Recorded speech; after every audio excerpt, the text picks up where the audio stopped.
Good day everyone. So share ko lang sa inyo no.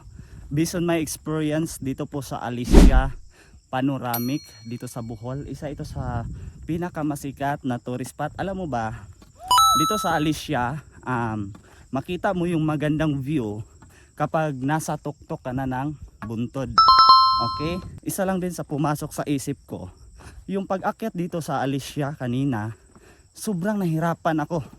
Kasi nga halos hindi ako makahinga. Akala ko hindi ako makaabot sa tuktok ba. Narealize ko na yung pag-akyat sa Alicia po, parehas lang po sa pag-akyat natin sa success or sa pag-abot natin sa success. Yes, sa umpisa, kung gusto natin maging successful, dadaan talaga tayo sa challenges.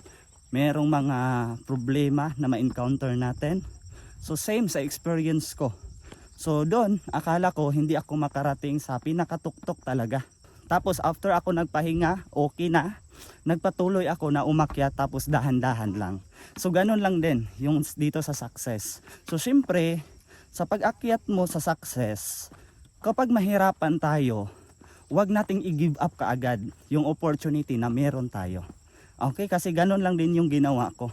Hindi ako nag-give up, kaya nakaabot ako sa pinakamataas at nakita ko yung sobrang ganda ng tanawin ng Alicia sa panoramic po dito sa Bohol. Okay, kaya ngayon kung meron ka nang ginagawa na isang opportunity or maybe isa ka sa part sa community na kung saan ako dito sa UBE, well, sa pag-abot ng success dito, nahirapan ka pero ipahinga mo lang yan. Huwag mong i-give up po ito.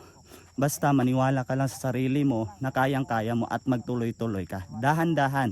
Kasi nga sabi nga nila, slow progress better than no progress. Kaya dahan-dahan lang, huwag kang ma-pressure sa sarili mo. Tuloy mo lang, maabot mo din yung tuktok ng tagumpay. God bless.